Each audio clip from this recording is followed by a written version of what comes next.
Abbey Theatre. We present Jessie Matthews in Robert's Wife by Greer Ervine, adapted for broadcasting by Archie Campbell.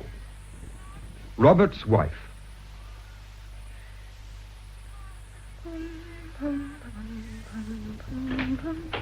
Oh, yes, Anne, what is it? Miss Orley wants to know if she can see you for a minute. Yes, of course.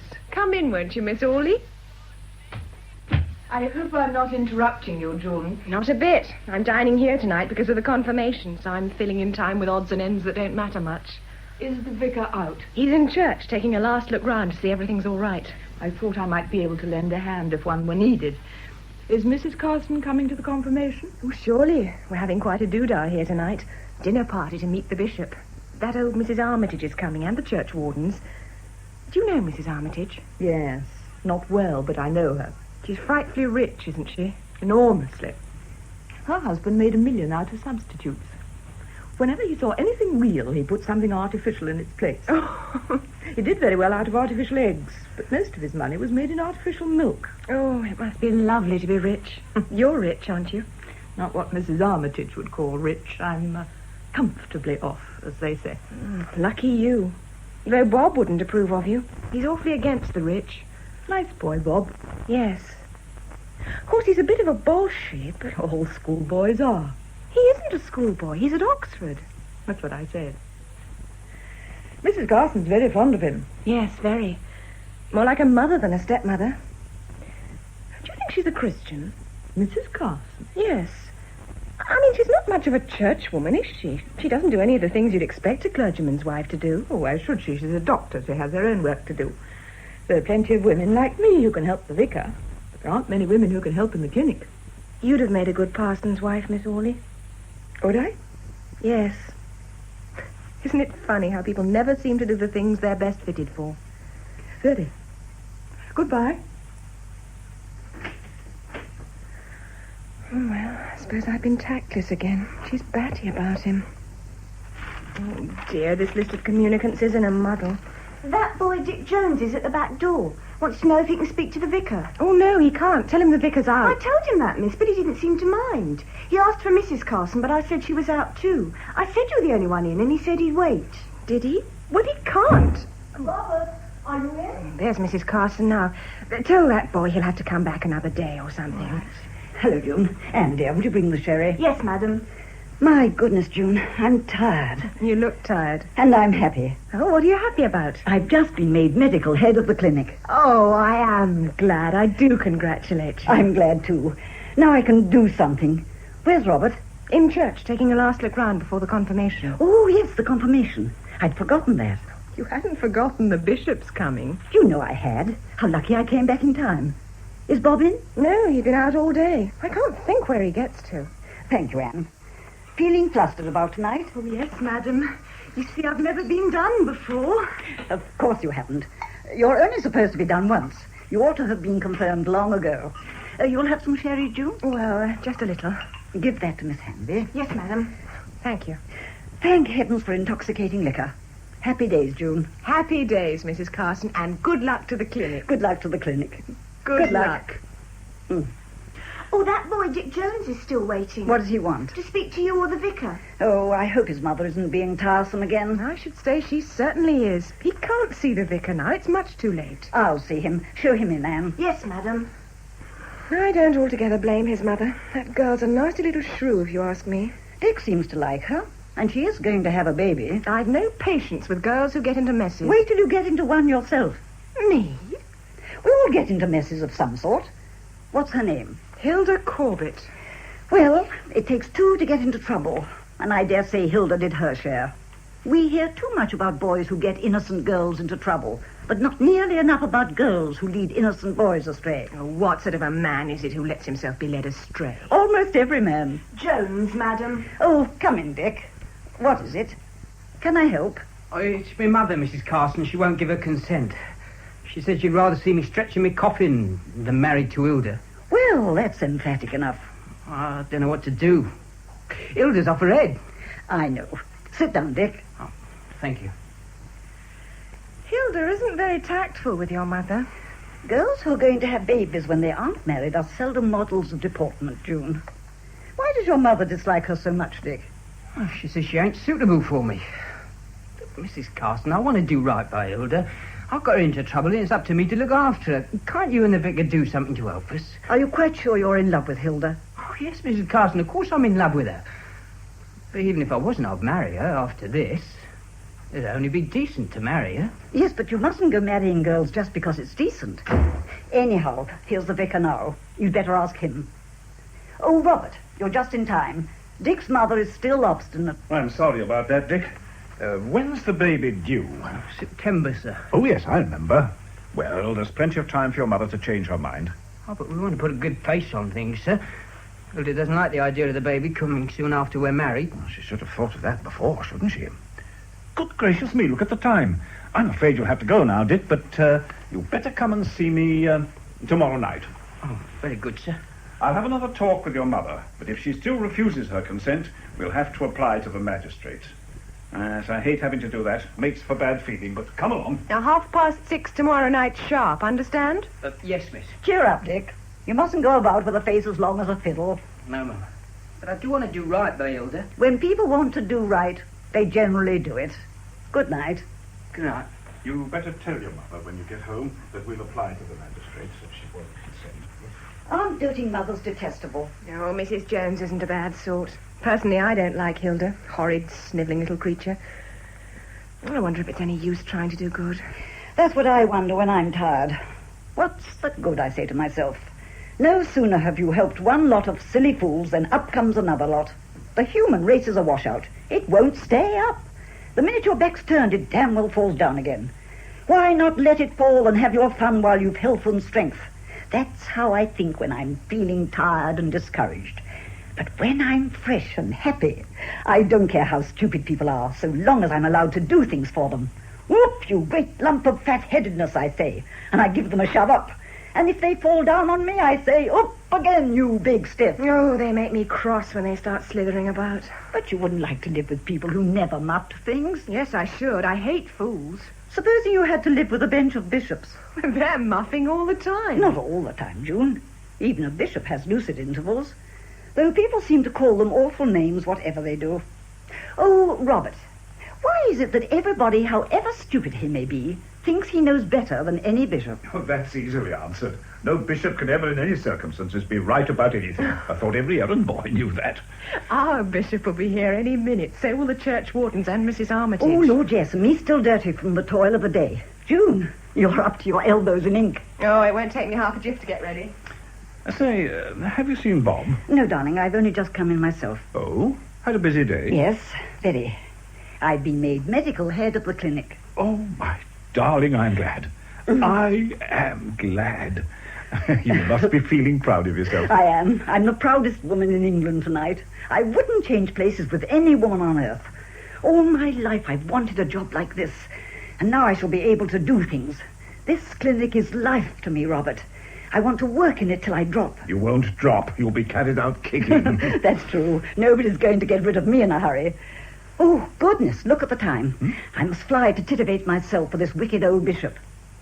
Robert, I want you to be very nice to Mrs. Armitage tonight. That old packet? I'm always nice to her. I know, darling, but I want you to be especially nice to her tonight.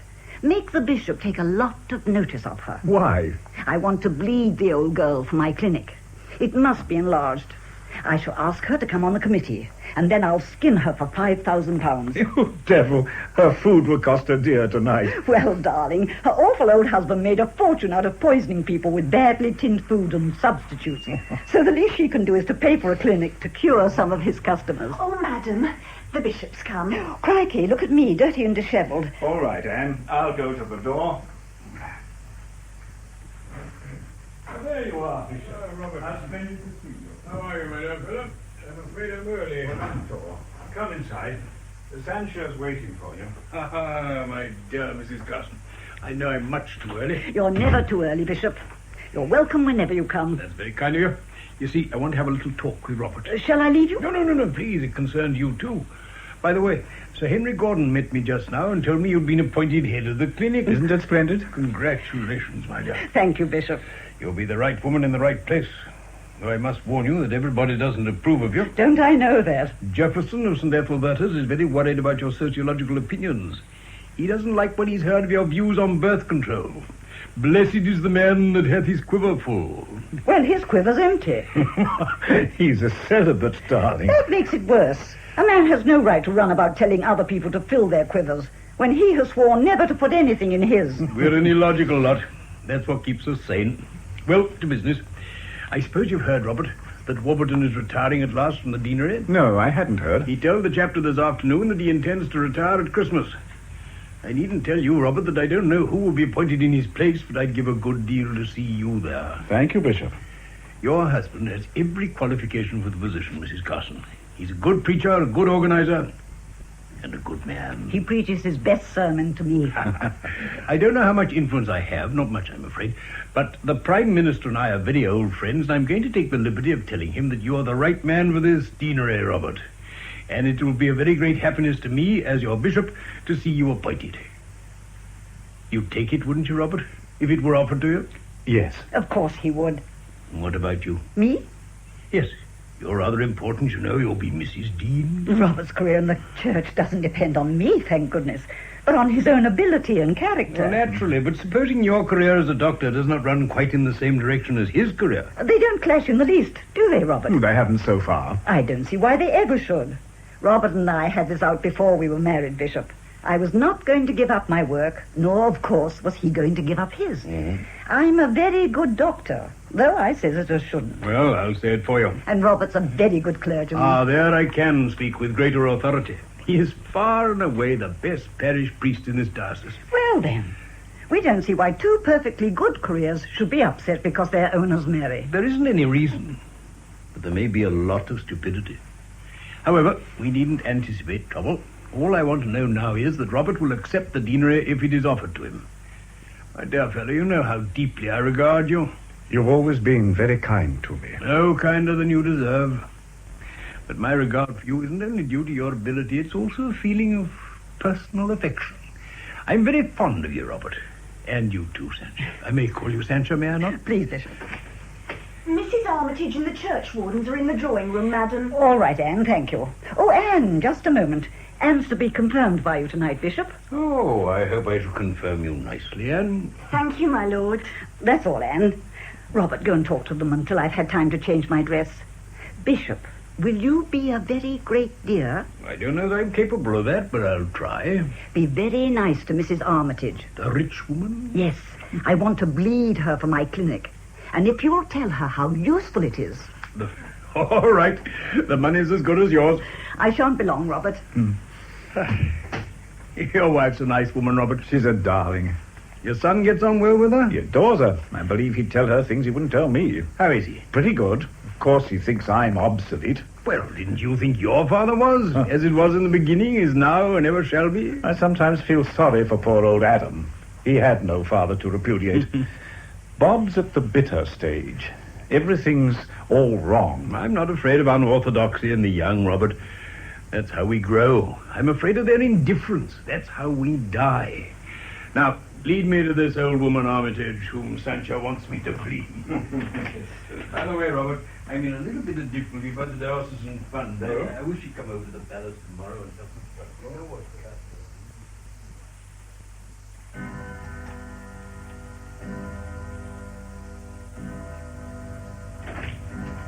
Come in here, Miss Orley. It's cozier here. But won't I be in the way of the bishop and the vicar? They won't be here for another quarter of an hour. Sit down. Oh, thank you. I thought that service was rather nice. Yes. I like confirmation. I like all services in which people dedicate themselves. This sort of thing hasn't come very much in my life. I scarcely ever went to church before I married Robert.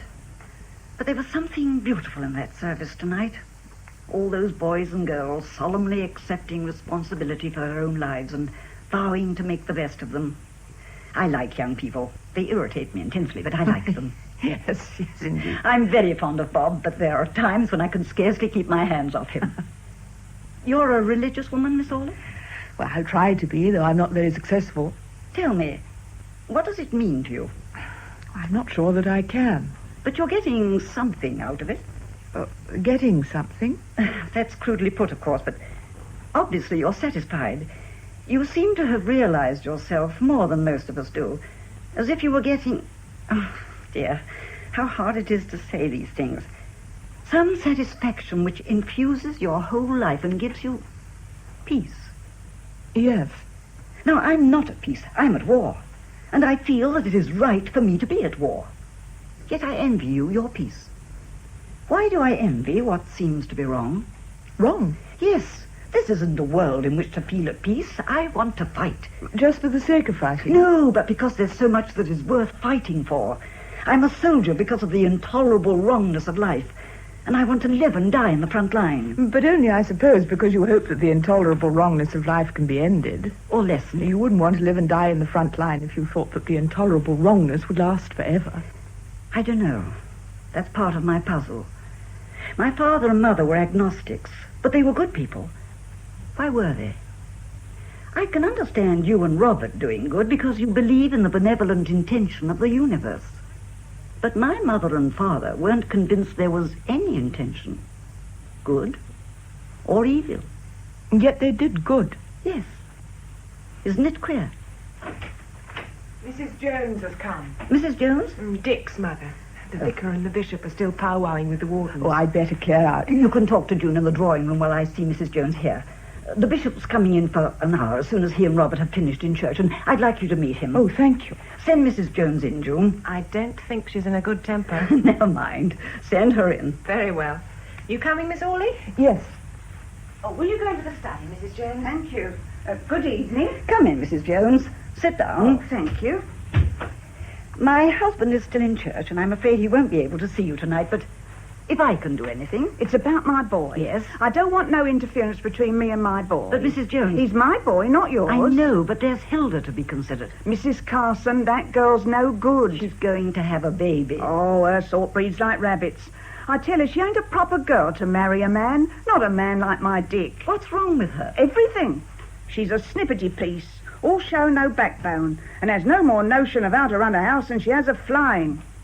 Hilda's a factory girl, doing little bits all day. And when she's done 'em, she goes to pictures.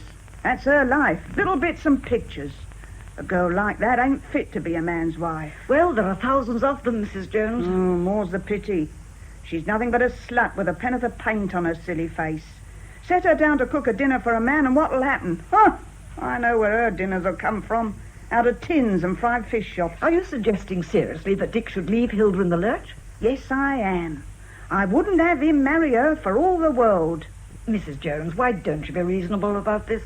They're going to marry, and it would be better for everybody, yourself included, if you were friendly to them. If you won't consent to the marriage, they'll apply to the magistrates for permission. Now, that's what I've come about.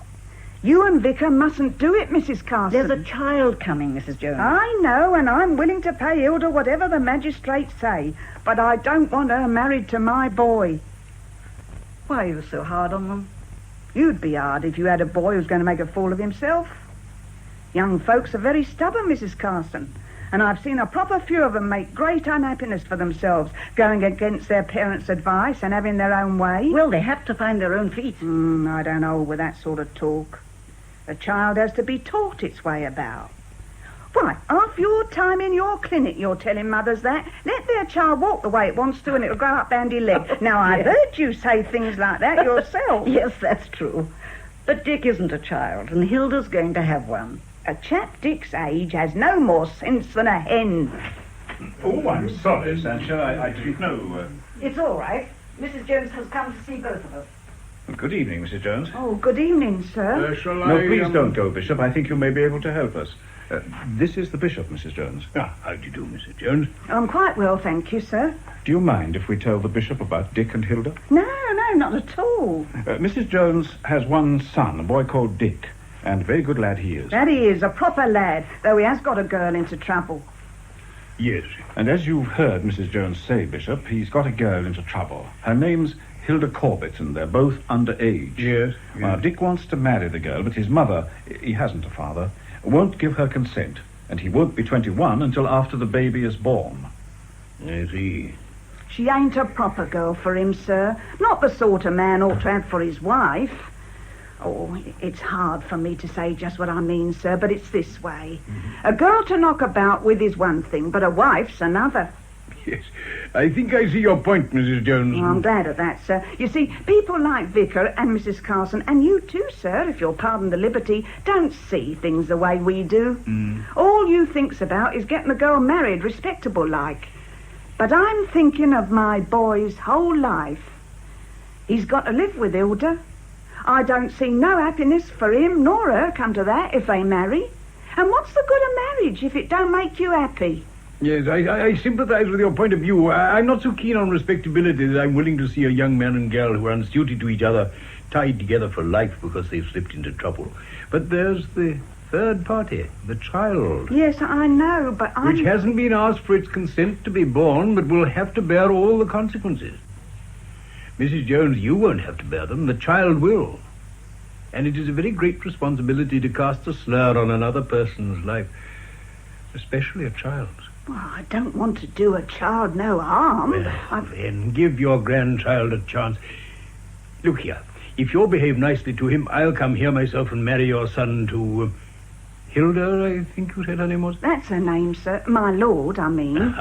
And I'll baptize the baby. From what I can see of it, sir, one visit will do for both. Well, what about it? It is the baby that matters, isn't it, Mrs. Jones? Well, I don't make no promises. But you'll think about it. Yes, I'll think about it. Oh, splendid, Mrs. Jones. It's that girl. Oh, I know. One of my sons wanted to marry a girl I didn't approve of, and he did. And you know, Mrs. Jones, she turned out to be a very nice girl. You was lucky, sir. Well, thank you for your advice. I'm sorry I barged in on you all like this, but I'm not sorry I come. Good night, Mrs. Jones. Good night, my lord. I'll come to the door with Oh, you. thank you. Good night, Vicar. Good night. God forgive me if I've done wrong. You don't doubt you've done right, do you? You know, there's something in what that poor woman said. We are more eager for the marriage ceremony than we are for the happiness of the married. We've forced our will on Mrs. Jones, who knows the nature of her son and that girl better than we do, and if their marriage turns out a failure, we shall be to blame. I wish we could think of some means of solving this sort of problem. I don't want to see Dick tied to a worthless girl, but at the same time I don't want to see their child stigmatized. Oh, what's a poor parson to do? Protect the weakest. But who is the weakest? The girl, the baby, or Dick? The moment Dick and Hilda are married, we'll wash our hands of them. Yes. Aren't we washing our hands of too many things? I hate this safety-first religion. We neither lead nor follow. We simply stand about hoping we shan't be noticed. It's a great pity someone doesn't set fire to a bishop. I hope they won't begin on me. I know I sound absurd. Yet I think we're far too reasonable, and I know nothing so uninspiring as reasonable behavior. It's the wild men of the world who keep it fresh and wholesome. When you're dean... Yes, when I'm dean. Do you think I ever shall be? Oh, certainly. You have enthusiasm and brains, a combination of qualities that is rare and is becoming rarer. All the enthusiasts of my acquaintance have no brains, and all the brainy people have no enthusiasm. We're dying of hot heads and cold feet. Here's Bob. There's a bomb in every pocket. Hello, Bob. Hello, Father. You know my stepson, Bob, don't you, Bishop? Yes. How are you, Bob? Pretty fit, thanks, my lord. Good. Well, what have you been doing tonight? Starting a new universe or only letting off steam? I've been talking to some soldiers at Barnbury Camp. What were you talking about? War?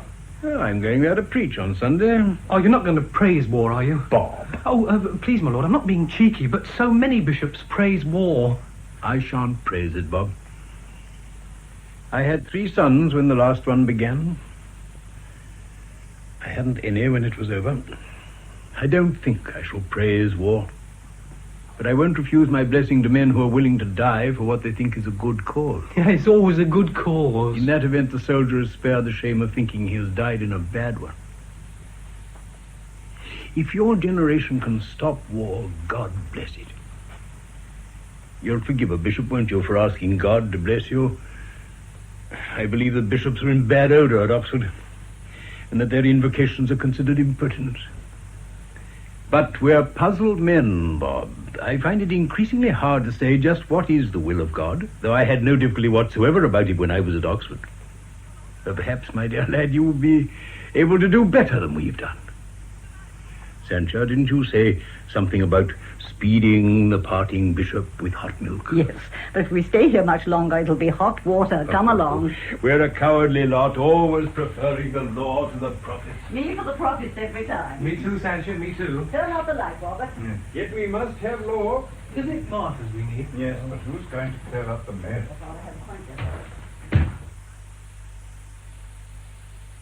Where's Mrs. Carson? This isn't one of her clinic nights, is it? No, Miss Orley, she's at a meeting with Bob. Oh, thank goodness we'll soon have these notices done. If it hadn't been for you, I couldn't have finished them tonight. I asked Bob to help me, but he wouldn't. What is this meeting Bob and Mrs. Carson are at? Oh, one of his down-with-everything meetings. Anti-war, I think. We had a row about it this morning. Hello. Working in here? Yes, we didn't expect you back so soon, Mrs. Carson. Mr. Jefferson's with the vicar. I think there's a row on. He came in looking awfully Anglo-Catholic. I bet it's about me. I shouldn't be surprised. He doesn't like your clinic. He'll like it a lot less before I've finished. If old Mrs. Armitage gives me enough money, I'll have clinics all over the place. Has she given you any yet? A little, not much. She's what she calls feeling her way. Oh, why have all the wrong people got the money? Probably because they're the wrong people. Was it a good meeting tonight? If 37 people is a crowd, then it was good. But as none of them agreed with anything, I should have said it wasn't. What was it about? Anti-war. Did Bob speak? Yes, he spoke, and not badly either. He has some of his father's eloquence, but he's woolly-witted. Do you know what he proposed tonight? What? A strike against motherhood. Every woman is to refuse to have any more babies until armaments have been abolished. There wouldn't be any people left on the earth. I told him that, and he said, would it matter? Oh, Bob, dear, we were just talking about you. Come on in. Good evening, Bob. Good evening, Miss Orley. Evening, June. I'm not speaking to you. Oh, why? He was rude to me this morning. He called me bourgeois. You'll have guessed by this time, Miss Orley, that these two are secretly engaged. Well, I had sort of surmised that. What sort of home they'll have with two orators in it, I cannot imagine. You can take turn about at speechifying. That's right, make fun. Bob. That's all people in this country ever do, make fun. Anybody who's serious about anything in this country is called a prig. He hasn't any sense of humour. There's a hell of a lot of humour in being hungry. Oh, it's a great joke to be poor and born in a slum. Every day I wake up to find the world in a worse mess than it was before. That doesn't say very much for you, does it? The whole system's wrong. You might as well say that the whole human race is wrong. Sancho, people aren't doing anything. Nobody doing anything? Anything that matters. Oh, everybody's against war, yet everybody's wondering when the next war will begin. If they were serious, it would never begin. I went to Hangover this morning. That hospital where the chaps who were crocked for good in the last war are waiting to die. I'd like to take everybody to Hangover and say that's what your blasted war did to them. I'm one of the chaps who'll be expected to go and get killed in the next war. I'm nearly 20, so I'm just ripe for slaughter. What? I won't fight. I tell you, I won't fight. I can't bear the thought of killing people. I can't bear it. Bob, dear. I'm sorry, Sancho. I'm most frightfully sorry. I must go after No, him. don't. Your common sense is a little overpowering at times, June. I'll go.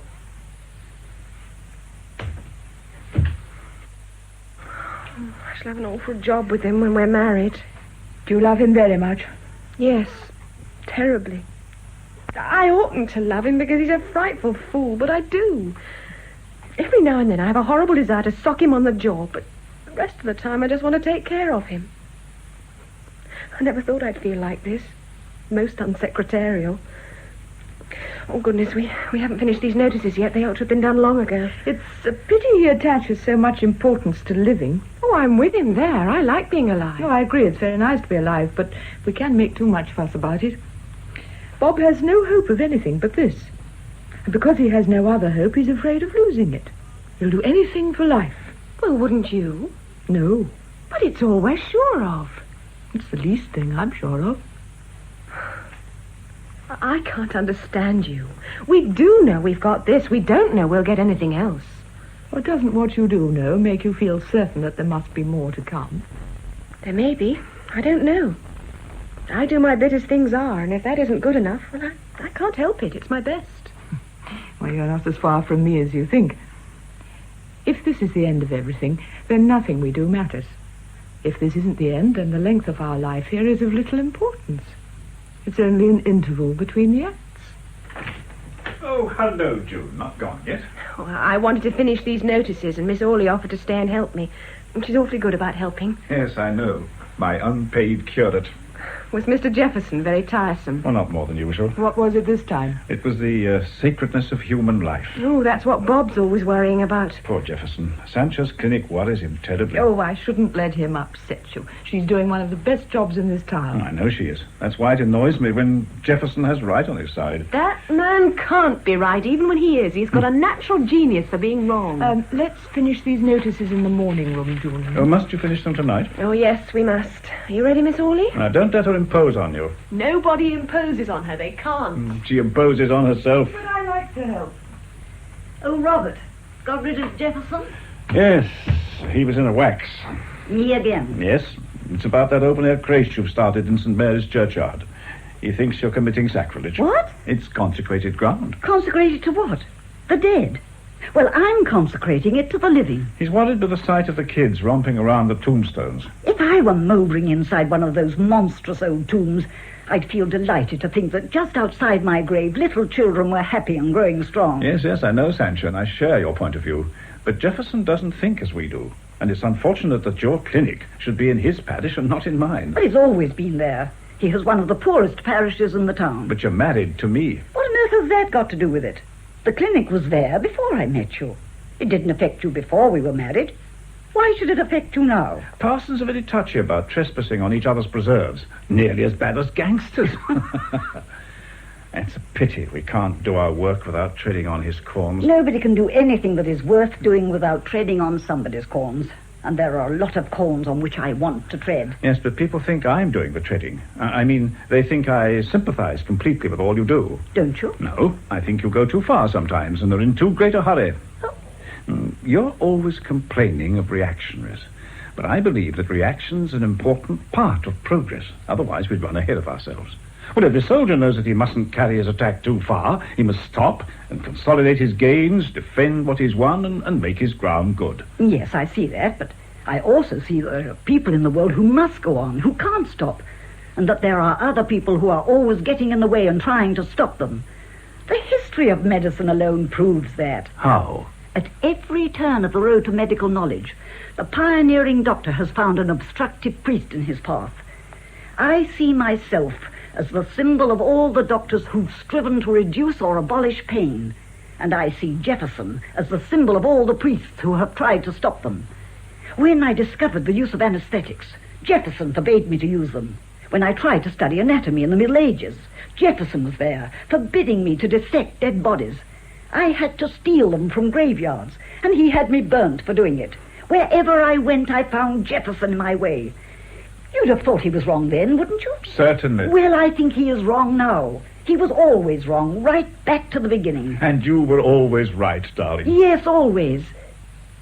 You see, Robert, I'm really a better Christian than you are. Oh, darling. I believe in the forces of good and evil, and I am not willing to compromise with evil. I don't ask you to do that. All I'm suggesting is that you should pull in a bit and not go out of your way to antagonize people. I haven't gone out of my way to antagonize anybody. Why didn't you ask him to pull in? I did. Is he going to? No, he made exactly the same replies that you're making. He, too, is convinced that he is right. If only you'd both be a little bit reasonable. Listen, Robert. There isn't anything Jefferson stands for that you approve. I've heard you time after time denouncing him as narrow-minded, reactionary, medieval, Obscurantist? Yes, that's it. Obscurantist. Yet here you are taking his part against me. Only trying to satisfy you both. You can't do Robert. If you satisfy him, you dissatisfy me. I never expected to have to tell you that you can't serve God and Mammon. You're not suggesting that Jefferson is Mammon, are you? Well, he isn't God. Are you? No. But when I'm doing a good job of work, I have God in me, and I should be committing a sin if I stop doing it. When I am drawn away from myself and my own comfort and made to do things that are not for my own good, but for the good of other people, then I cease to be myself and become part of God. That's an extremely dangerous doctrine, Sancha. There isn't a dictator in Europe who can't justify himself on that argument. Perhaps, but by their fruits ye shall know them. Jefferson has no fruits. Some poor women have far too many. I'm trying to see that they have only enough, and that they're good, and Father Jefferson can put that in his pipe and smoke it. Have it your own way, but I still think my way is the best. Robert, Why have you become so very reasonable all of a sudden? You're not losing your courage, are you? I don't think so. Or are you becoming careful? It isn't that deanery. Oh, Sancho, that's very unjust. I'm not so sure. What will become of my clinic if you get it? That's a problem, isn't it? It's a very worrying problem. No, we can't live here. No, we shall have to live in Winterbury, 40 miles away. Yes. So, of course, like a good wife, I shall be expected to give up my work and follow my husband's career. I shouldn't put it quite like that. But that's the situation, isn't it? Well, darling, you're not proposing that we should separate. No, of course not. But I resent this assumption that when a husband and wife are both doing a good job, the wife's work must always be regarded as subordinate to the husband's, and that when he gets promotion, she must chuck her job and follow him. Why shouldn't he chuck his? Do you want me to? No, darling, you know I don't. I've faced this situation ever since the bishop spoke to us that night. When was it? Last March. And I'm prepared. It won't be easy. But I'm prepared to give up the clinic. Sancha.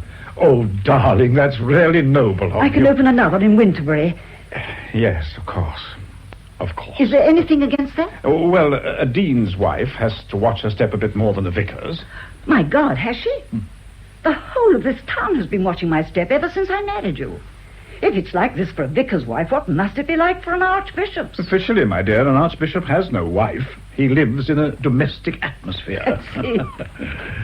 Yes, Anne? Please, sir, there are two gentlemen to see you. At this hour of the evening? Yes, sir. They asked if Mr. Bob was in and said it was important. Bob? Have you told him? No, madam. They said they'd like a word with you, sir, first. Did they give their names? No, sir, they just asked if Mr. Bob was in and then said they'd like a little chat with you. Show them in. Yes, sir. How very mysterious. Yes, very. The gentleman, sir. Hello, Lindsay. I didn't expect a call from you. Good evening, Vicar. This is my colleague, Inspector Footboy. How do you do, Inspector? Good evening, sir. Oh, I don't think you've met my wife. This is Inspector Lindsay, my dear, an old friend. No, I haven't had that pleasure, sir. How do you do, Inspector? How do you do? You haven't come to arrest me for anything awful, have you? Nobody's died on me, have they? No, ma'am. But I'm afraid, though, I've not come on a pleasant job. The fact is, I have a warrant for your son's arrest. For his arrest? I'm not acting as strictly as I ought, but you're an old friend, Vicar, and I have the greatest regard for you and your work, and for yours, too, ma'am. And I thought I'd just have a little talk with you first. I want to make things as easy as possible for everybody. Thank you, Lindsay. I'm obliged to you. But what's he done? Well, Mrs. Carson, it's a charge of sedition. Sedition? Your young man has been distributing handbills to soldiers, urging them to lay down their arms and refuse to fight in the next war. But he's only a boy. Your son's in the house, sir, isn't he? Yes. Will you send for him? I'll go and fetch him. Are you going to take him away tonight? I'm afraid so. Oh, he'll probably be let out on bail tomorrow. Is it a very serious crime to try to stop war? Yes, ma'am. Very serious. When it's only one side you're stopping. I don't like war any more than you do. But there's a lot of things I don't like that I have to do. This is one of them. Yes, my son. Do you want me? Are you Robert Carson? Yes. We are police officers, and I am Chief Detective Inspector Lindsay. I have here a warrant for your arrest on a charge of sedition. I shall read it to you. You needn't say anything in reply, but if you do, it'll be taken down in writing and may be used in evidence. Information on oath has this day been laid by John Lindsay that Robert Carson of the Vicarage Combermere in the county of South, hereinafter called the defendant, on this 12th day of September in the said district endeavoured maliciously and advisedly by writing and conversation to seduce one Henry Cobb, there and then a soldier in Her Majesty's forces, to wit the Southwest Fusiliers, from his allegiance to Her Majesty. May I see the warrant? Certainly. I've only one thing to say. Bob, for God's sake, don't say anything. I'm not going to deny what I've done, and I refuse to have any lawyers messing about with my case. I'm guilty. I want everybody to know I'm guilty. I think it is my duty to do everything in my power to stop war, and I will do my utmost for the rest of my life to make every soldier lay down his arms. If that is guilt, then I am guilty. Well, I'm afraid we shall have to search his room. Perhaps you will show Inspector Footboy where it is, Vicar. There's nothing there, except a few pamphlets and books. You'll find them all in my desk. If you'll come this way, Inspector. Thanks, sir. I'm afraid I must make sure that you're not carrying firearms. But he's a pacifist. I know. But you've no idea how bloodthirsty some pacifists are. What's happening? What is it, Bob? He's just been arrested, June. What for? Sedition. Do you mean to tell me you've arrested him for that? Yes, miss, I have. Well, you ought to be ashamed of yourself. He's an undergraduate, don't you realise that? Don't make little of me because I'm young. You silly idiot. You got yourself into a nice mess. Why can't you get on with your lessons instead of interfering in things you don't understand? I'd feel ashamed of myself if I did nothing to try to stop this filthy fighting. Will they send him to prison? Oh, that depends on the evidence and the judge. Judge? Oh, yes, miss, he'll probably be sent for trial. I can't understand why it is criminal to tell a soldier that war is wicked. That isn't what he told the soldier man. He urged him not to fight if a war should break out. And I call that advising a man to do the dirty on his country when she's in trouble. Are you taking him to prison tonight? No, miss, to the police station. You want things, won't he? Night things and things. Yes. I'll go and get them ready for you, Bob. Oh, thank you, June. Won't want much, will you? No, I suppose not. Just a few things. Oh, Bob, darling. Oh, June, my dear. I'm sorry. I didn't mean to cry. It's a bit hard on her. Women always get the worst of this sort of thing. I found these pamphlets and books in his desk, sir. Right. Are these yours? Yes, they're all mine. I'm now going to take you to 4th Street Police Station, where you'll be charged. Is there anything I can do tonight? Well, I should get on to your lawyer. Oh, yes, of course. I'll telephone to Thompson at once. He's my solicitor. Oh, Bob. Can I come with him? Well, you can if you like, ma'am. But I shouldn't if I were you. It'll only distress you. You'd like me to come, Bob? Yes, please, Sancho. I'll fetch a coat. Oh, hello. Is that you, Thompson? It's the vicar speaking. Carson, yes. Thompson, for God's sake, come over here at once, will you? My son's just been arrested. What? The charge? The charge is sedition.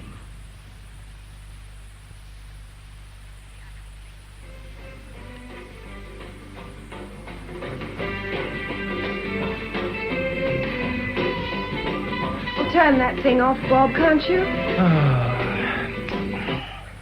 You better keep out of the way this afternoon. Why? The bishop will be here and Mrs. Armitage is coming to tea. What if she is? She's practically promised to give £5,000 to the clinic. Oh, the clinic. Yes, the clinic. It's much more important than your old propaganda. How you could have been such a fool, I can't imagine. Do you think they'll send me to prison? I don't know. Cook says she's surprised they've let you out on bail. Says it was influence. Influence my foot? I felt ashamed when I heard that lawyer reading out the letters you wrote to that soldier. Are you trying to break off our engagement? I wish I could, but I can't. I love you, you silly idiot. Anne tells me the bishop's just come. He's in the drawing room with Robert. Oh, is he? I didn't hear his car. How lucky he's here. I'll have to ask him to have tea with Mrs. Armitage. That'll please her. You know, Bob, you haven't made things easy for me.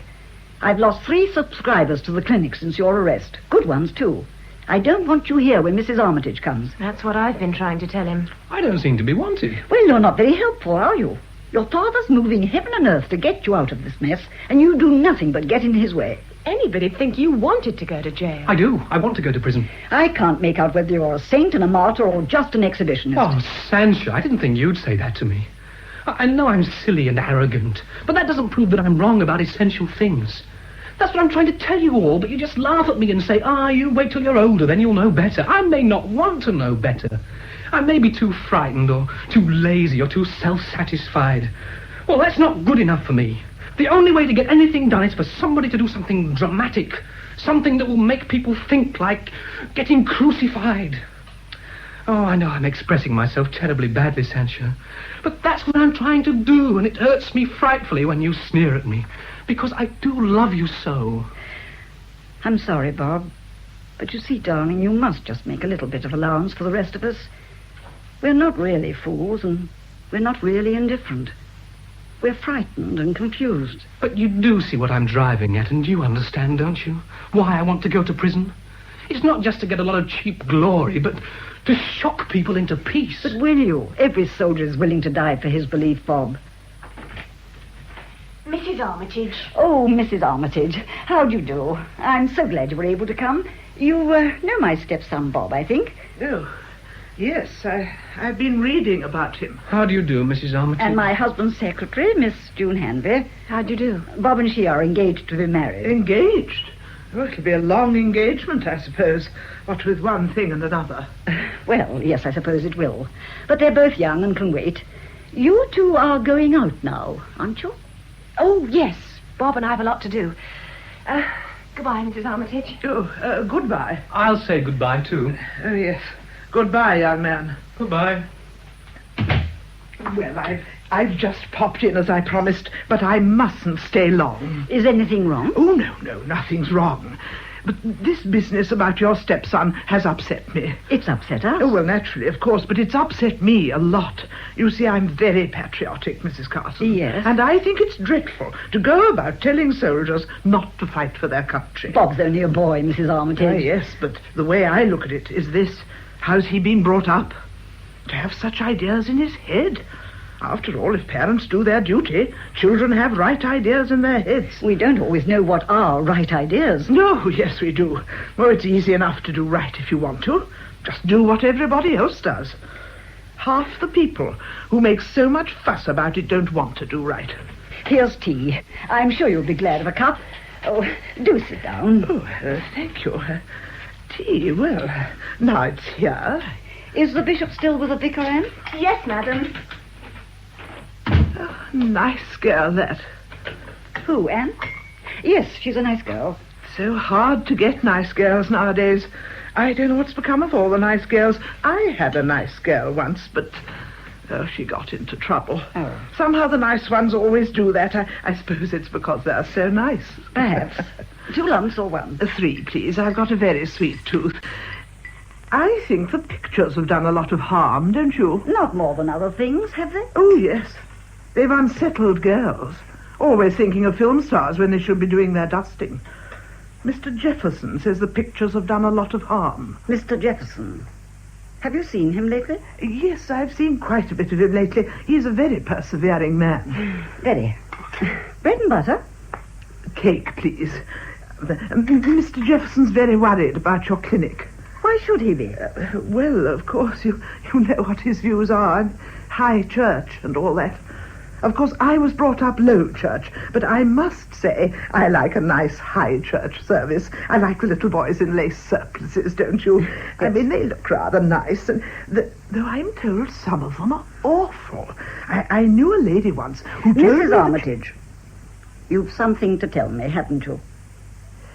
Well, yes, I have. I really came to tell you I want to think things over a bit. Do you mean about the clinic? Yes, I'm not sure about it. Oh, Mrs. Armitage, I thought it was Yes, also... I know, I thought so too, but things are different now, and Mr. Jefferson's so distressed about it all, and then this business about your stepson. So you see, I must have time to think it over. I don't want to do anything I'd regret afterwards. Does this mean that you won't give me the money? Well, not quite. I just want to be sure that I'm not doing anything that I don't really approve of. We mustn't rush into things, must we? Mrs. Armitage, you know better than most people how necessary our clinic is. Oh, yes, I know. That's what I said to Mr. Jefferson, and he said, so long as it's concerned with ailments and things like that, that's all right. But... well, you know what he is. Very Anglo-Catholic and all that. I can't think of anything more useful than the clinic. It's helping to make a better race. Of course, I'd like to do something. I've always wanted to do something. Yes. Over and over again I used to say to my husband, John, let's do something. Well... But he was too busy, poor dear, and then, of course, he died and never did anything. The clinic could be his memorial. It could, of course. We could have a statue of him in the vestibule and patting little children on the head and with an inscription underneath. That would be nice. Yes, John would like that. Still, I'd like to think it over. I'm going to the south of France in November when the weather begins to get bad. If you were to settle about it now, we could build it while you're away, and it might be ready for you to open on your return. That would be nice, of course. But Dr. Jordan thinks I ought to stay the whole winter. Oh. And when I told Mr. Jefferson that, he thought it would be wise. He's a very thoughtful man, don't you think? Very. And now... Oh, well, I really must go. I meant only to pop in for a minute to tell you I wanted to think things over. Oh, I stayed hours. Well, goodbye and thank you. And we've had such a nice talk, haven't we? Discussed everything.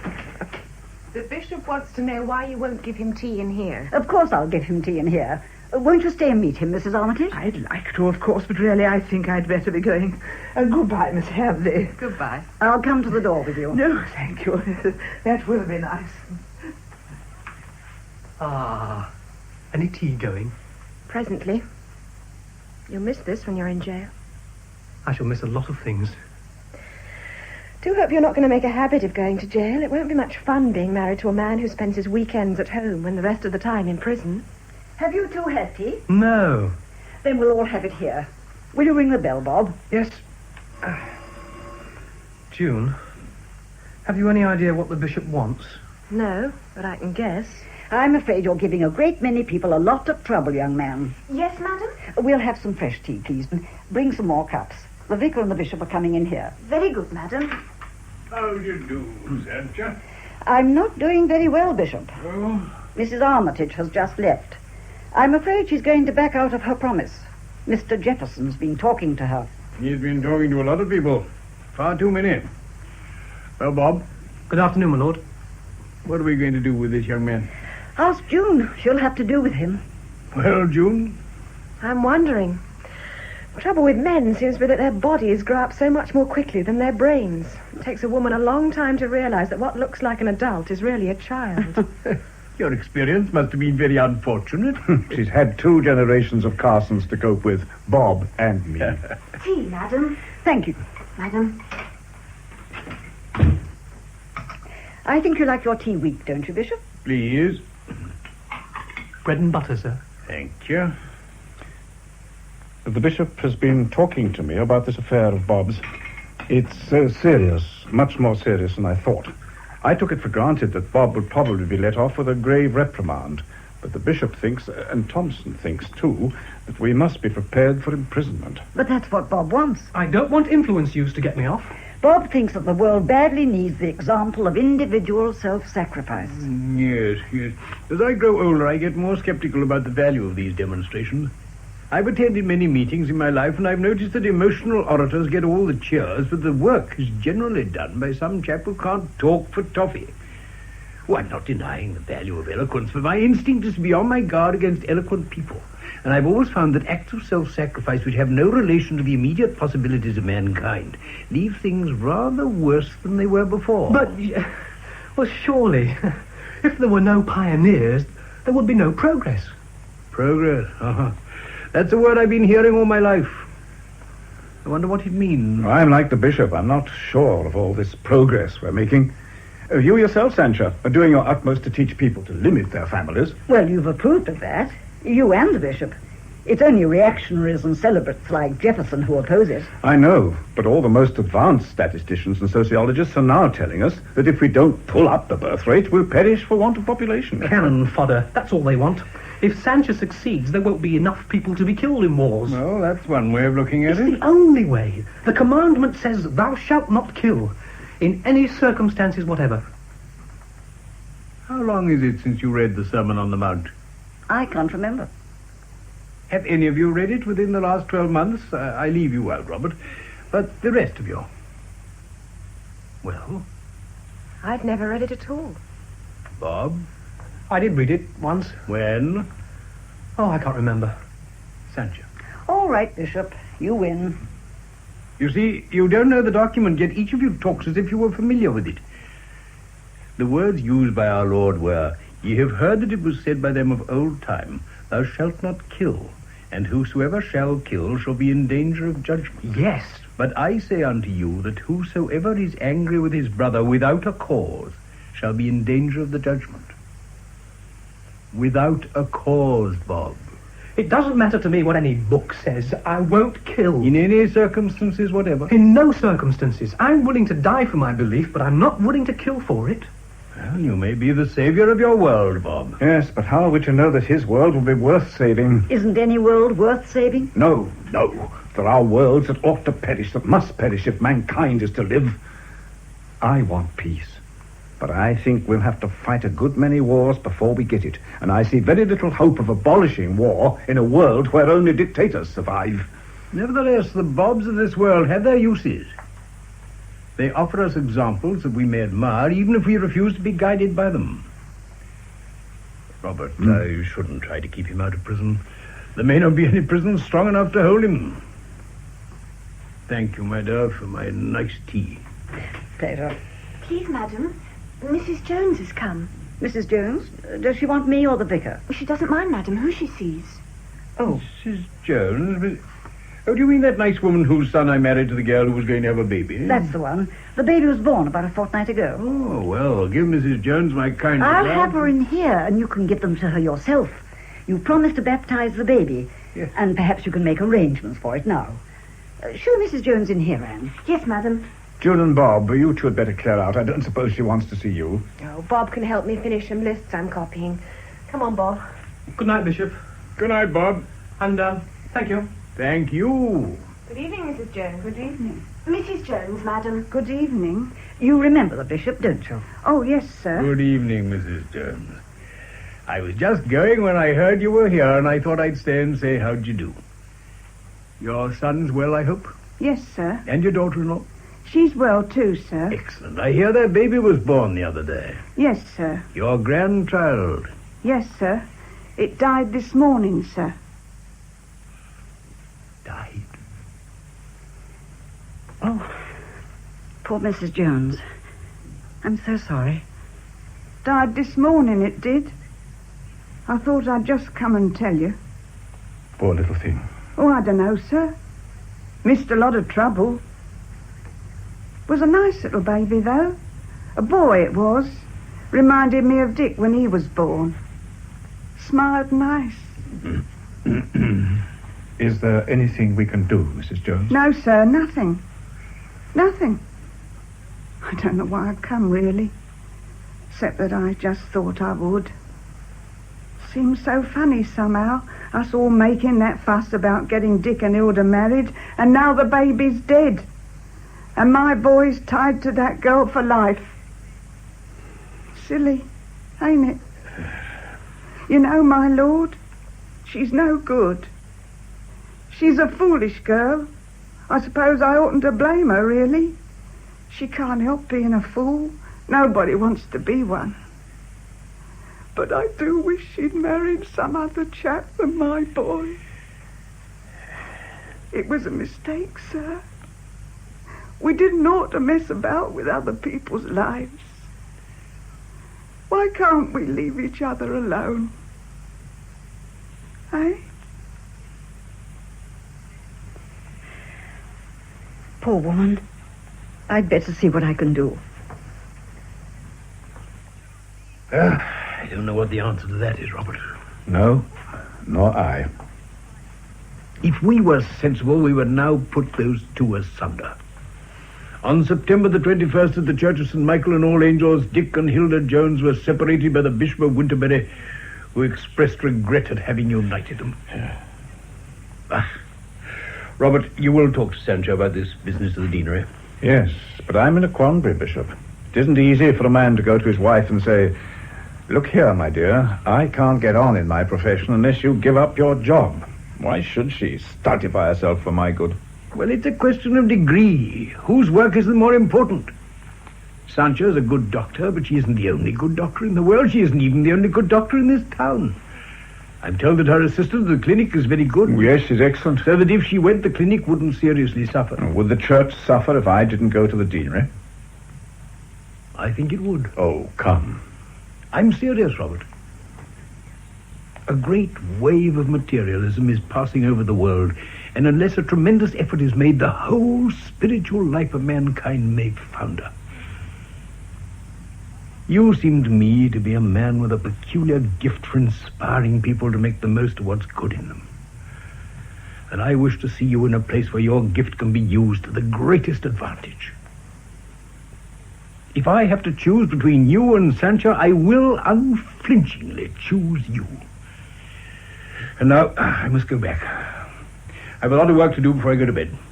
Good night, Robert. Well, let me see you out. You had an overcoat, I think. Yes, I did. Ah, yes. Thank you. Well, good night, my dear fellow. Good night, Bishop. And thank you for coming. Well, Sancho, how's Mrs. Jones? Poor woman, how she hates her daughter-in-law. I don't wonder, though. Hilda's the best excuse for birth control I've ever met. Has the bishop gone? Yes, I was just seeing him off. What did Mrs. Armitage have to say? She's turned tiresome. Jefferson's been at her, and she's trying to back out of her promise. Oh, that's a bad blow. I dare say we'll get over it.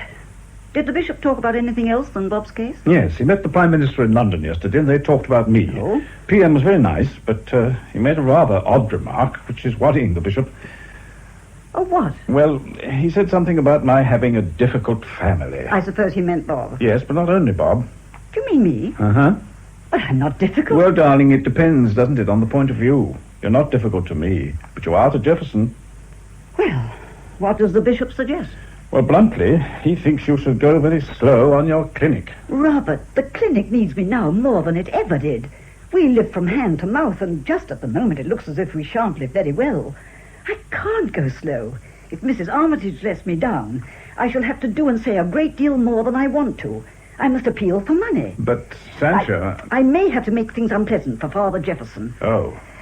I haven't finished with that gentleman yet, not by a long chalk. Sancho, you mustn't do this. Why? I've told you why. So that you may be dean? Yes. Oh, Robert. Why should you expect me to put your work before mine when you won't put mine before yours? I think my work's important. As important as yours, and in most respects more important. I shouldn't be a priest if I didn't think a man's soul of greater value than his body. Can a dean save souls more than a vicar? Well, that's not the point. It's the whole point. If you think I'm going to spend the rest of my life pouring out tea for old girls who take a refined interest in religion, you make a great mistake. I'm a doctor, and I shall go on being a doctor until I drop. What's left over from the doctor can be the dean's wife. I shan't leave my clinic until it's safe. You'd rather leave me? No. I love you, darling, and you know I love you. But I have work to do, no less than yours, and I must do it, no matter what becomes of me. Or of me? Or of you. That's your last word? That's my last word.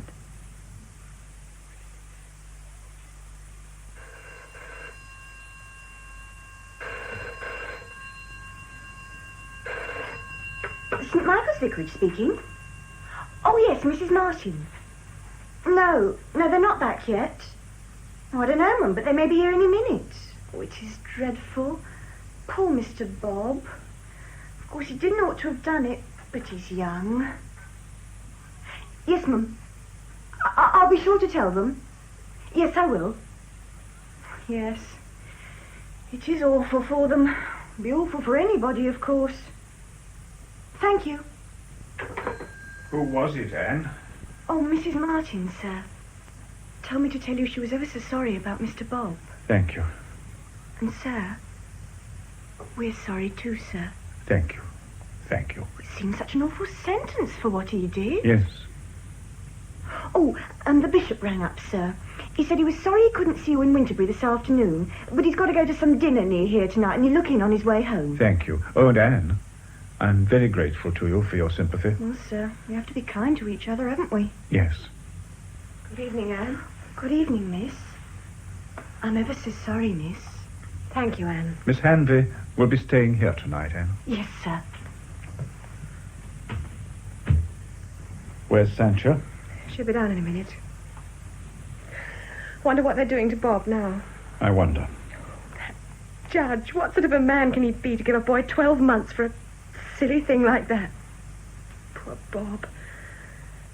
Do you think perhaps they're just trying to frighten him and that after a little while he'll be let out? Perhaps. You know, June, it wasn't very sensible of him. I know. I didn't think he could make such a fool of himself.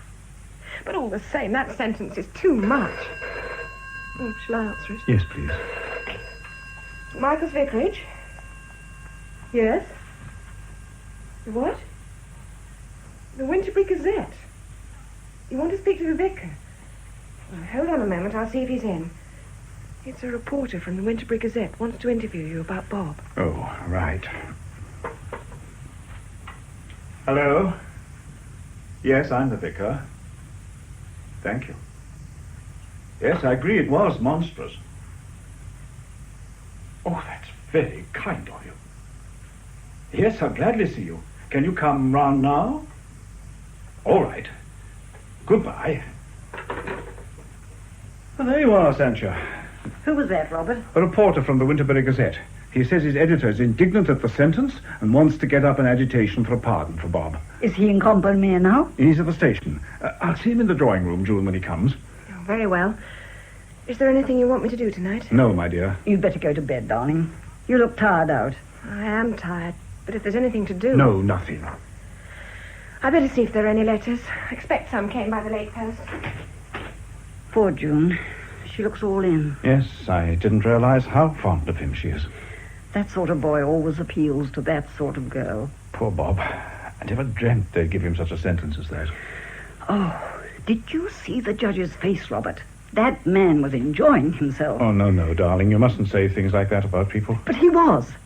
I'm not feeling very fond of people tonight, Robert. To take an emotional boy like Bob and drag him into the dock and give him 12 months... There were some letters for you. And one for you, Mrs. Carson. Thank you. Go to bed now, darling. No, I'll wait. There may be something important that must be answered tonight. I shan't answer it if there is. Well, you'd better look first. We can't go to pieces just because Bob's in jail. No, there's nothing here that needs attention tonight. Oh. What is it, darling? Mrs. Armitage has turned us down. She's definitely decided not to give me the £5,000 for the clinic. And she's resigning from the committee.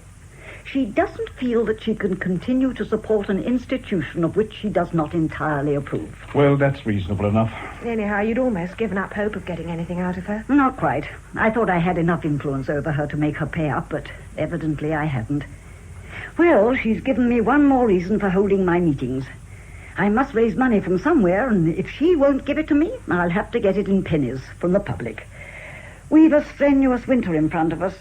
Bob's imprisonment won't help much. It hasn't so far, but it may do us good in the end. What do you think, Robert? Perhaps. But you're taking on a big job, Sancha. All this propaganda work, in addition to your ordinary medical work, will take a lot out of you. I think I can stand it. Good night, Mrs. Carson. I think I'll go out now. Good night, my dear. Bob has a lot to make up to you. Oh. What is it? It's all right. She's overwrought. I'll take her to bed. Come along, June. I'm most terribly sorry. All right, darling. Come on.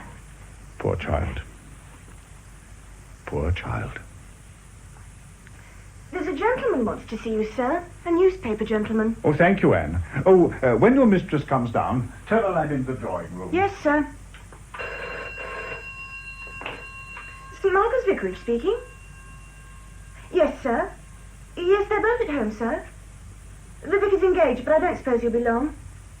Very good, sir. I'll tell him. What is it, Anne?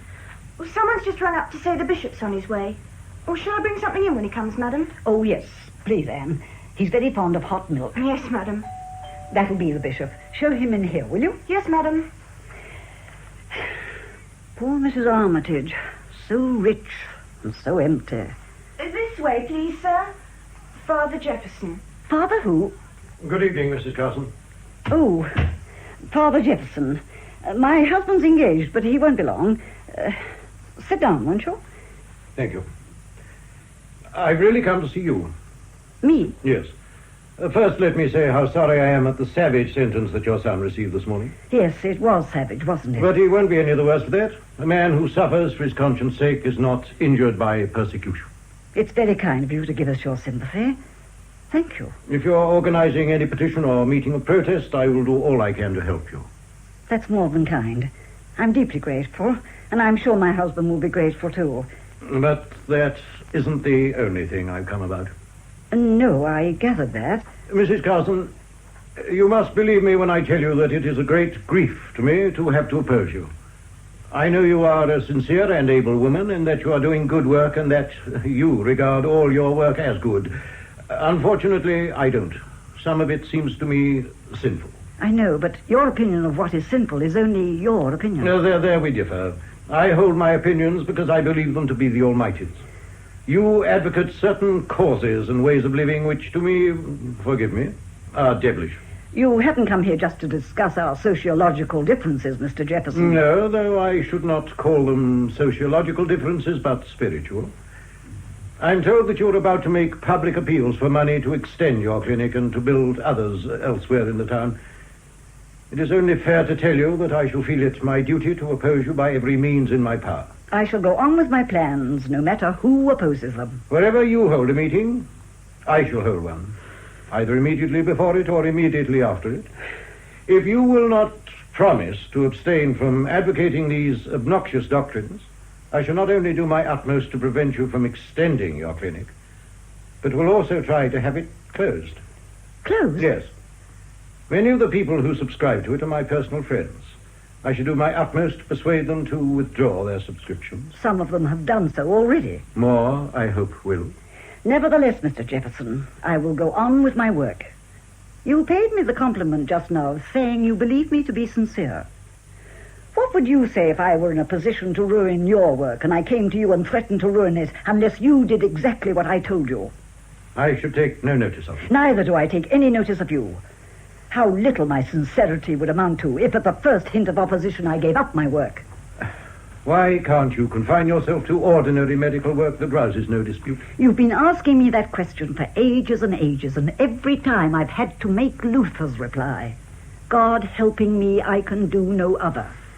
I'm sorry for mentioning Luther to you. You probably don't like him. Then it's useless to make any further appeal to you? Quite useless. I'm intensely sorry. You will remember, I hope, that this makes no difference to my promise to do what I can about your son. That is really very kind of you, Mr. Jefferson, and I shall not forget it. Good night. Good night. My dear Jefferson, what brings you here? Mr. Jefferson very kindly came to sympathize with us about Bob and to offer to do anything he can to help us. My dear fellow, that's very generous of you. Anything I can. But that isn't the only reason why I'm here. There's an even more important reason, which Mrs. Carson has not mentioned. Oh, what's that? Mr. Jefferson and I have declared war on each other. War? Yes.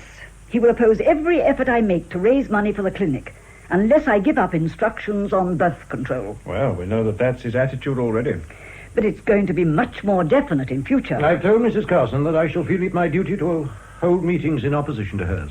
I see. Mr. Jefferson's been very frank. If I will not promise to restrict myself at the clinic to his requirements, he will not only oppose any attempt to enlarge it, but will try to have it closed. Closed? Do you mean, Jefferson, that you'll try to have the clinic shut up altogether? Yes. It had better be shut than continue to spread evil. But, my dear fellow, this is preposterous. This clinic does invaluable work among poor people. Saves the lives of hundreds of little children. Teaches ignorant mothers how to take care of their children. Well, you're not proposing to stop that, are you? The work of rescue can still go on, will go on, even if this clinic comes to an end. Well, there's no other clinic in the town. Others will come. I've noticed in my life that evil cannot put good down forever. I'm glad to hear you say that, Mr. Jefferson. It gives me great comfort. I do not think there's any more to be said. We understand each other. Good night again, Mrs. Carson. Good night. One moment. There is something more to be said. So far, I've taken no public part in this controversy. It is Sancho's affair, and I have my own work to do. But from tonight on, I'm taking a prominent part in it. Since you asked for a fight, Jefferson, you shall have one. Sancho, I shall speak at all your meetings. Oh, Robert. And listen, Jefferson, hasn't been easy to keep the peace with you, but I've kept it. From now on, however, I shall fight you as hard as I know how. You must do what you think best. I shall. When's your next meeting, Sancho? On Friday. Where? I'm afraid it's in Mr. Jefferson's parish. Good. I suppose you wouldn't like to take the chair, Jefferson. The bishop's come, sir. I told him you were engaged and showed him into the drawing room. Will you stay and meet him, Jefferson? He's come in for a few moments to hear about my son. No, thank you. The bishop and I don't see things from the same point of view, and we find it better to meet as seldom as possible. Anne, show Mr. Jefferson out. Yes, sir. Good night. I'm sorry we can't be friends, but we needn't be foes. Good night. Thank you again for your kindness about my son. Robert, Are you really going to help me like that? Of course. Oh, my darling. My darling. Darling. Oh. The bishop's waiting. Oh, blow the bishop. I want to kiss you forever and ever. Darling. Oh, Robert, I do love you. May I come in? Yes, of course. I heard someone going out, and as your maid had thoughtfully left the door of the drawing room open, I managed to catch a glimpse of him. It was my dear friend, Father Jefferson. Then I caught the sounds of contention coming from this room, and I came here at once to prevent a domestic brawl. You've come in the nick of time. Oh, I came to see if I could do anything about Bob, but I find you in something like a state of hilarity. Has he been released? I'm afraid we've forgotten Bob for the moment. You see, Bishop, we've had a shindy with Mr. Jefferson. Oh, we came here with an offer to help about Bob. He also brought a declaration of war. Has he? Yes. Unless Sancha abandons her birth control instruction and restricts herself to ordinary medical practice, he'll not only oppose her efforts to extend the clinic, but do his best to have it closed down. Did he threaten that? He did. So, of course, when I heard that, I said I'd join the fight on Sancha's side. You mean there's to be public scrapping? Yes, Sancha's going to hold a series of meetings to try to raise funds for the clinic. Jefferson says he'll hold a series of meetings to try to stop her raising funds. And since there's sure to be a good deal of squabbling, Bishop, I think you better tell the Prime Minister that I do not wish to be considered for the deanery. Oh, Robert. Well, darling, I don't want to embarrass the Bishop by letting him support an unsuccessful candidate. After all, Sancha was quite right when she said I can do good work here. It isn't as big an opportunity as Winterberry, but it'll do. I've had great happiness in Companionship. I met Sancha here. Mm-hmm. I disapprove of a man doing a small job when he might do a big one. It is not true modesty to hide your light under a bushel. It is sometimes laziness, sometimes cowardice, sometimes sentimentality, and sometimes a false sense of what is right. I don't know under which of these headings you ought to be put, Robert, but I tell you flatly that I shall not cease from trying to get you made Dean of Winterberry until it is useless to strive any more. Then the Prime Minister must take me as he finds me, and he'll find me fighting on Sancha's side. What are you going to do about Bob? Well, I've just had a reporter here from the Winterberry Gazette. His editor wants to get up an agitation for Bob's release. Yes, I don't like the press very much, but I suppose newspapers have their uses. My cook says they're excellent kindling. Well, if I can do anything, tell me. I must go home now and take off these glad rags. Was it a nice dinner? It was a public dinner. Oh. I've been sucking soda mints all night. Dear. I hope Bob will soon be free. Good night. Good night, Bishop. Oh, my dear Bishop. I hope you'll understand. Of course, of course. Good night. Good night. When we came home from Winterberry, my heart was in my boots. I felt utterly despondent. But I'm happy now. Why? Well, I suppose because we're on the same side again. Robert, won't you be sorry if you miss the deanery? Oh, yes, very sorry. Well, then, don't you think you'd better keep out of this scrap with Jefferson? Not if you're in it. I can't stand by in silence while that man tries to ruin your work. Oh, darling, you make me feel I'm not good enough for you. Oh, don't talk rubbish. You know I love you, don't you? Yes. I love you more than any human being I've ever known. The moment I saw you for the first time, I knew I was going to love you, but I tried not to because your life is so different from mine. Then there came the moment when I knew I must love you, that no matter how different your life might be from mine, I must love you as long as I lived. You see, my whole heart overflowed into yours. My dear, dear wife.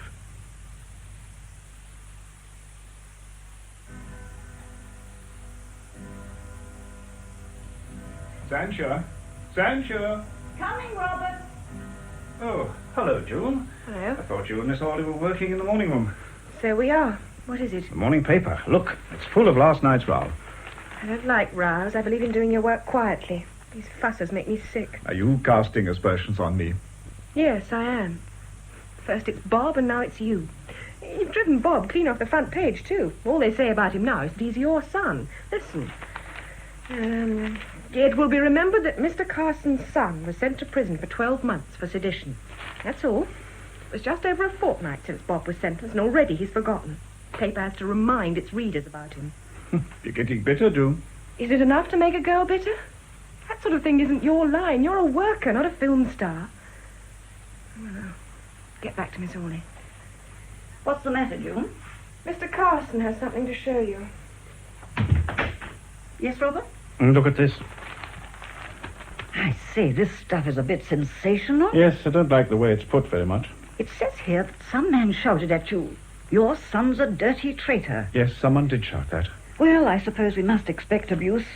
First neglect, then abuse, then persecution, and last of all, triumph. No, that isn't last, darling.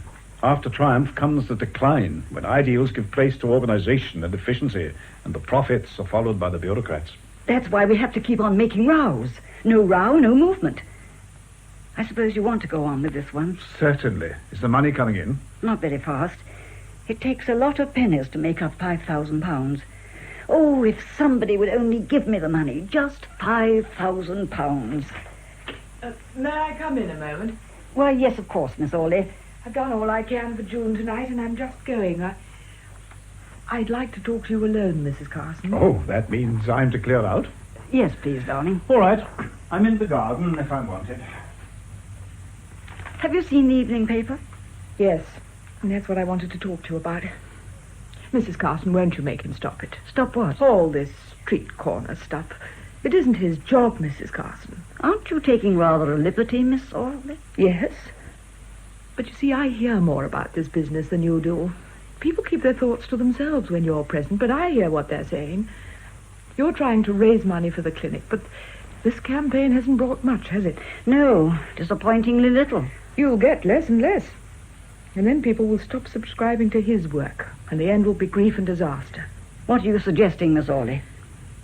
Why don't you give up the whole thing? Do you mean give up the clinic? Superficially, yes. Really, no. Is this a riddle? You want £5,000 for your clinic. I do. I'll give it to you on one condition, that you resign. What? No, please don't misunderstand me. I think you're doing good work, but it is work that other people can do. There's nobody in this district who can do your husband's work. You mean that he's more important to his work than I am to mine? Yes. I know that this agitation is likely to prevent him from becoming Dean of Winterbury, and that means the frustration of a very able man. Now, if you leave the clinic will still go on. Not less effective, because its enemies will no longer be able to make mischief through the fact that you're his wife. You want the clinic to go on, don't you? Of course I do. Well, it will go on. I'll give the money. £5,000 is a lot to give away. Won't you be crippling yourself? Oh, I'll still have enough to live on. When we've extended the clinic, I'll give up my house and live there. I can do any clerical work that's needed, and there's no reason why we shouldn't report to you what we're doing and ask your advice, but you needn't appear in public. What this amounts to, Miss Orley, is that you're bribing me to leave Combermere and go to Winterbury with my husband if he is appointed dean. You could call it that. Why are you willing to do this?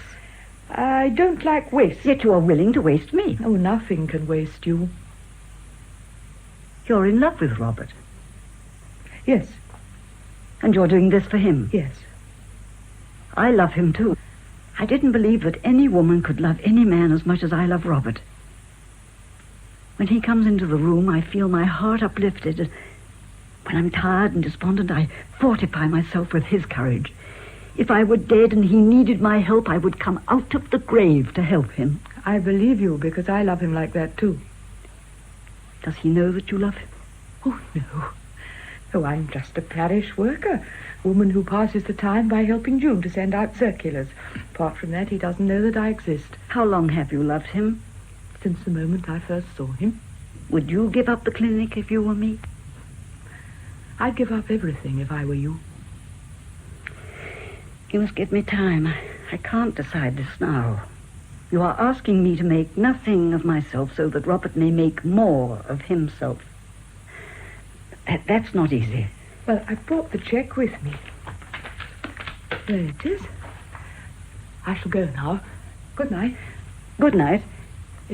You won't take too long to make up your mind, will you? No, I won't take too long. £5,000. Miss Orley gone? Yes, dear. A nice woman. Pity she doesn't get married. Yes. You know, it's a funny thing. Although I've known her for years, I don't know what her Christian name is. Christabel. Is it? Pretty name. I say, about that meeting on Tuesday. There won't be any meeting on Tuesday. Oh, why? There won't be any more meetings. I've got the money.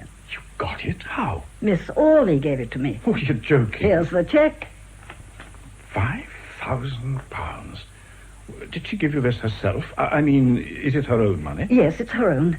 The clinic's safe now. Father Jefferson can do what he likes. It's safe. She must be very fond of you. I hadn't thought of that. I suppose she must be very fond of me. This will make a great difference, of course, to both of us. We can let this agitation slide now. Yes. I'm glad the bishop didn't do what I asked. Yes, wasn't it lucky? The bishop's a very wise old man. I hope you'll get this deanery, Robert. Does that mean you're content to come to Winterbury? Yes, I'm content. I dare say I can be useful in Winterbury. You won't waste me, will you, Robert? Waste you? Good heavens, no. Here, take her cheque. You'd better lodge it in the bank tomorrow. I will. Ah, very generous of Miss Orley, I must say. Well, I knew she had money, of course, and I sometimes wondered what she'd do with it. Well, she's put it to a good use. She couldn't have done better with it. No, she couldn't. I read a rum thing in a book this morning. Oh? Yes, a book about astronomy. What was it, darling? Well, you know what a light year is? No. Well, light travels through space at a speed of about 186,000 miles a second. How reckless of it. Does about 6 billion miles in a year. That's a light year. 6 billion miles. The nearest star is 4.5 light years away from us. And by the time its light reaches us, it may have gone out. We may be seeing something that isn't there. You look up at the sky on a starry night, and you think you see myriads of stars, but they may not be there at all. The whole lot may have shifted or changed or gone out. It's a strange thought, isn't it? To be looking at something that may not be there. Yes. A very strange thought. My darling.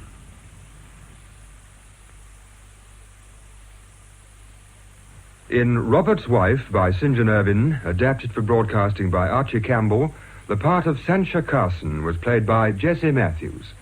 Robert Carson by Godfrey Kenton, the Bishop of Winterbury by Norman Shelley, June Hanvey, Patricia Gallimore, Bob Carson, David Valla, Miss Orley, Anne Cullen, Mrs. Jones, Hilda Fenimore, Mrs. Armitage, Margot Boyd, the Reverend Arthur Jefferson, Peter Pratt, Dick Jones, Alaric Cotter, Anne, the parlour-maid, Frances Jeter, Chief Inspector Lindsay, Gerard Green, and Inspector Footboy, Peter Williams. The play was produced by Norman Wright.